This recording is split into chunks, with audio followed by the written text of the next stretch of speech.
नमस्कार, मेरा नाम राजू है और आप देख रहे हैं हिंदुस्तान तक। आपको बताते चलें कि देवस्थली विद्यापीठ के बगल में सदाफल देव महाराज जी का एक कार्यक्रम है और इस कार्यक्रम में देखा जा रहा है कि लाखों की संख्या में लोग यहाँ पे उपस्थित हैं।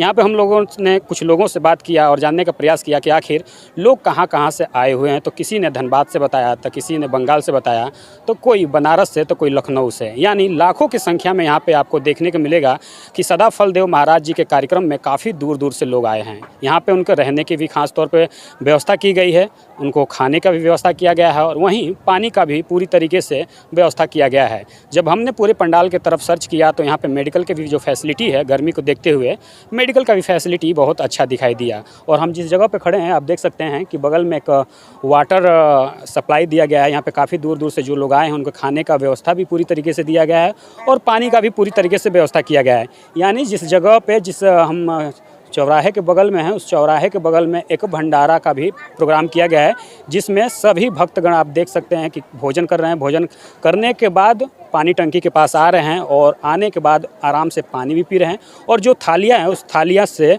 धो धाकर एक जगह रखा जा रहा है। आपको बताते चलें कि काफ़ी दूर दूर से लोग आए हुए हैं। जिनसे हमने बात करने का प्रयास किया तो बहुत दूर दूर से भी लोग ने बताया कि हम इस जगह से आए हैं। आपको बताते चलें कि पिछले साल भी देवस्थली विद्यापीठ के अंदर सदाफल देव महाराज जी का कार्यक्रम हुआ था और कार्यक्रम के दौरान काफ़ी बारिश भी हुई, लेकिन बारिश में भी काफ़ी दूर दूर से लोग आए और इस कार्यक्रम को पूरी तरीके से वो लोगों ने सफल बनाया। यानी इस बार उस बारिश को देखते हुए, उस जगह को देखते हुए एक जगह को चिन्हित किया गया था, जिस चिन्हित करने के बाद वो कार्यक्रम यहीं पर लगा और काफ़ी दूर दूर से लोग आए हैं। क्या नाम पड़ेगा आपका? रीता राय। कहाँ से आई हैं आप? गाजीपुर से। गाजीपुर से आई हैं। कब आई यहाँ पे? हम आज सुबह में आई। सुबह में आई। और क्या कुछ अच्छा लगता है सदाफल देव जी का महाराज? 12 साल से देख रहे हैं, सब कुछ अच्छा लगता है। सब कुछ अच्छा लगता है। अच्छा, क्या कुछ सीखने को मिलता है? ये ब्रह्म विद्या का ज्ञान मिला है। हाँ ठीक है। और बाकी सब ठीक है। बाकी सब ठीक है। क्या नाम पड़ेगा आपका? सोनालाल वर्मा। सोनालाल वर्मा। कहाँ से आए हैं आप? बलिया से। बलिया से आए हैं। कितने साल से जुड़े हैं आप? सन 2007 से हैं। अच्छा, 2007 से जुड़े हैं। क्या कुछ अच्छा लगता है? अच्छा ही लगता है, सब अच्छा ही है। सब कुछ अच्छा लगता है। सब कुछ अच्छा। क्या कुछ सीखने को मिलता है?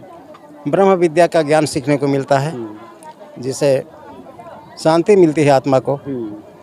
जी, इसमें योगा भी होता है। अच्छा जी। जी।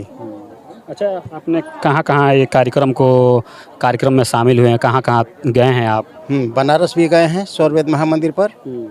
तो अभी उद्घाटन हुआ? हाँ, उद्घाटन के पहले हमेशा हर साल जाते हैं, साल में 2 बार। इलाहाबाद भी गए हैं, झूसी। हाँ, इलाहाबाद जो आश्रम है। हाँ, झूसी में वहाँ भी गए हैं। नदी किनारे। हाँ, गया भी गए हैं। गया भी गए हैं। गया भी गए हैं। अरे वाह, यानी कहीं भी ऐसा कोई जगह नहीं जो छोड़े हैं? ऐसा नहीं है, अभी 2 जगह बाकी है। अच्छा, 2 जगह। कौन सा जगह? एक ये सौरवेद, हाँ, ये एक गुजरात में है। अच्छा। आश्रम, वहाँ है एक शून्य शिखर आश्रम। देखिए यहाँ पे कुछ लोग हैं, उनसे भी बात है। क्या नाम पड़ेगा आपका? रामकला पाठक। कहाँ से आए हैं आप? अयोध्या से आए हैं। अरे वाह, क्या बात है। कितने साल से जुड़े हैं? 10 साल ऊपर। 10 साल हो गया। क्या कुछ सीखने को मिलता है? बहुत कुछ मिलता है। बहुत कुछ। सीधा सदगुरु मिलते हैं, प्रभु जी के दर्शन होते हैं। चलिए, क्या नाम है आपका? श्याम सुंदर यादव। कहाँ से आए हैं? खमीरपुर डिस्ट्रिक्ट, बड़ा गांव, जिला बलिया से। अच्छा, बलिया से ही हैं आप। कितने साल से जुड़े हैं आप? ये 15-20 वर्ष से। 15-20 साल से। क्या कुछ सीखने को मिलता है समाज के लिए? गुरु जी का आंतरिक जो ज्ञान है, जो बहुत मार्मिक है, इतना अच्छा है कि दिल गदगद हो जाता है। हाँ। अच्छा, जो कुछ भी यहाँ पे बताया जाता है, जो कुछ सीखने को मिलता है, इसका समाज में कितना असर पड़ता है? कितना बहुत असर पड़ता है। शांति जैसे होता है, झूठ साँच छल कपट नहीं दिल में रहता है। हाँ। क्या कहें? ऐसा ज्ञान कहीं न मिला है, न मिलेगा। ये जो ज्ञान है ब्रह्म ज्ञान है। क्या नाम पड़ेगा आपका? मेरा नाम रवि कुमार पड़ेगा। मैं आरा जिला से आया हूँ। क्या बात है, आरा से? जी जी। कब आए हैं आप? हम कल आए। कल आए हैं। कल से कार्यक्रम हम लोगों का जो है शुरुआत हुआ है, जो आज अंतिम दिन है जी। कितने सालों से जुड़े हैं आप? हम 2005 से ये ज्ञान की दीक्षा लिए थे जी। क्या कुछ सीखने को मिला अभी तक? देखिए, यह ज्ञान जो है वह इंटरनल ज्ञान है। हम लोग जो है आज संसार में जो भी अशांति है, जो भी उपद्रव है, ये सब हमारे मन के जो है अनियंत्रित होने के कारण है। और अध्यात्म ज्ञान सदगुरु सदाफल देव जी महाराज का जो ज्ञान है वह हमारे मन को ही कंट्रोल करने का, नियंत्रित करने का और एक तरह से उस पर अपने आप को अधिकार करने का जो है साधना है। यह एक साधनात्मक विषय है, अनुभवात्मक विषय है। इस ज्ञान को हम ब्रह्म विद्या के नाम से जानते हैं और यह ज्ञान जो है हमारे इंटरनल शक्ति को भी जागृत करती है। जैसे हम इस ज्ञान की धरातल पर आगे आगे बढ़ते जाते हैं, इस ज्ञान की 5 भूमियाँ हैं और जैसे जैसे हमारा ज्ञान का जो विकास होता जाता है वैसे वैसे हमारे इंटरनल शक्ति जो है जागृत होती जाती है और जिसके तहत हम संसार में एक दुख जो हम लोग जिसको दुख कहते हैं, समस्या कहते हैं, उस बड़ी से बड़ी समस्याओं पर भी जो है हम घबराते नहीं हैं और हम उस पर जो है आसानी से विजय प्राप्त कर लेते हैं। तो एक तरह से विहंगम जो का जो ज्ञान है वह एक आर्ट ऑफ लिविंग का यह ज्ञान तो है ही है, लेकिन इसके साथ साथ ये आर्ट ऑफ डेथ, जीवन जीने की कला के साथ साथ मृत्यु का भी ज्ञान है। क्योंकि हमारे सद्गुरु सदाफल देव जी महाराज जिन्होंने 1954 में अपने शरीर का, भौतिक शरीर का परित्याग किया था, उन्होंने उस परित्याग के समय 15 मिनट तक आकाशवाणी किए थे और उन्होंने कहा था कि आज कहाँ है वो विश्व के वैज्ञानिक, आज रहते तो देखते कि भारत का योगी कैसे अपने शरीर का परित्याग करता है। हमारे सद्गुरु सदाफल देव जी महाराज ये शुरू में जो है वह सांसारिक संत के रूप में इनकी प्रसिद्धि मिली थी और ये हमारे देश को आज़ाद कराने में भी इनका बहुत बड़ा योगदान रहा है। ये भारत के प्रथम आंदोलन, जो स्वतंत्रता आंदोलन के प्रथम जो है जेल यात्री में इनका नाम इतिहास में दर्ज है, जिसके बारे में हमारे माननीय प्रधानमंत्री श्री नरेंद्र मोदी जी पिछले वर्ष विश्व का आध्यात्मिक महामंदिर जो बनारस के उमराह में अभी निर्माणाधीन है, उसका प्रथम तल का उद्घाटन करने भी आए थे।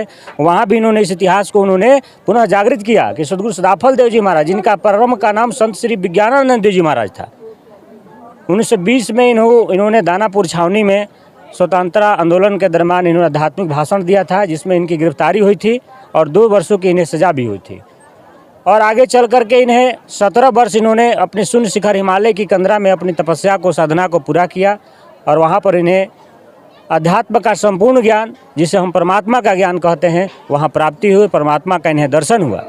और वहीं पर इस जो ब्रह्म विद्या के आदि गुरु हैं, जिसके बारे में हमारे शास्त्रों में भी चर्चा की गई है, उस आदि गुरु का इन्होंने दर्शन प्राप्त किया और उनका आशीर्वाद प्राप्त किया और जो आशीर्वाद जिनको मिलता है, दर्शन मिलता है आदि गुरु का, वहीं जो है संसार का सदगुरु कहलाता है। अजगुरु की छाया पड़े स्वयं सिद्ध अधिकार, अब विद्या पढ़ गुरु नहीं बने महाकठिन व्यवहार। यह जो ज्ञान है भाइयों बंधुओं, यह मानव को मानव के रूप में परिलक्षित करता है और इसके जो 4 पुरुषार्थ है मानव को, जिसके बारे में हमारे शास्त्र में बताया गया है, धर्म, अर्थ, काम और मोक्ष, इन चारों फलों को, चारों पुरुषार्थों को इस ज्ञान के द्वारा प्राप्त होता है। यही हमारा विहंगम योग का ज्ञान है। इसलिए मैं तमाम मानवों से, यह कोई धर्म या कोई मजहब, कोई संप्रदाय का यह ज्ञान नहीं है, यह ब्रह्म विद्या का ज्ञान कोई धर्म नहीं है, कोई मत संप्रदाय नहीं है।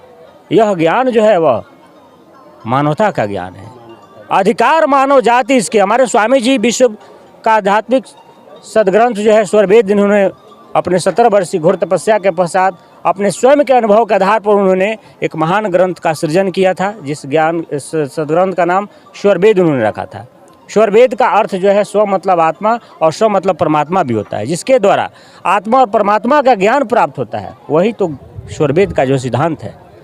तो यह ज्ञान कोई मजहब कर्म को परिलक्षित करने का ज्ञान है, आंतरिक साधना का यह ज्ञान है, यह आंतरिक शक्ति को जागृत करने का ज्ञान है। जी बिल्कुल, धन्यवाद। भैया ने एक बड़ी बात कह दिया कि समाज में जिस तरीके से लोग हैं उनको इस चीज़ पे समझना चाहिए, इस ज्ञान है, इस विषय पे क्या कहना चाहेंगे आप?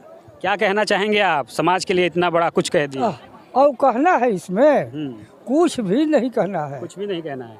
क्या कुछ सीखने को मिलता है यहाँ आने के बाद? यहाँ आने के बाद तो बस एकदम मगन। हाँ, आत्मा जो है से त्रिताप दुख से हटने लगता है। हाँ। कल है हम वहाँ गए थे। हाँ। कहाँ? जहाँ सदगुरु के जन्म स्थान था। अच्छा। वहाँ पर गए और वहाँ पर जाने के बाद सब लोग बैठे थे। तो हम लिखे पढ़े भी व्यक्ति नहीं है। अच्छा जी। लेकिन वहाँ गए ना तो जाने के बाद देखा देखी हम बैठ गए। हाँ। अब बैठ गए, बैठने के बाद हमको बुझाया थोड़ी देरी में उनको नाम थोड़ा सुमिरन कर लिए और करने के बाद हमको बुझाया कि अब तो हम जगबे नहीं करेंगे। अरे वाह वाह, ऐसा हमको लगा तब अध्ययन कर गए। हाँ, तो अब यादें नहीं पड़ रहा था। तो फिर एक बार कुछ देरी के बाद हमको बुझाया कि तब अर्थी हो गया। तो वहाँ तो चलिए देखिए यहाँ पे, और क्या नाम पड़ेगा आपका? श्री सेवालाल राम। कहाँ से आए हैं आप? हम आए हैं असनवार से, जी। बलिया के ही रहने वाले हैं। लिए भाई ये जय गुरुदेव का नाव जो है परमात्मा का नाव है, इनसे हर चीज़ का सीख मिलता है, ऐसी बात नहीं है। परमात्मा से अगर ये करना है तो उनकी बताई हुई गुणों का जो है आप लोग उस पर चलिए, उसका तपस्या कीजिए, उसका साधना कीजिए, आपको ज़रूर प्राप्त होगा, ऐसी बात नहीं है। ठीक। चलिए यहाँ पे काफ़ी लोगों से बात करके अच्छा लगा। इस विषय में आप क्या सोचते हैं कमेंट बॉक्स में कमेंट करके ज़रूर बताइएगा। धन्यवाद।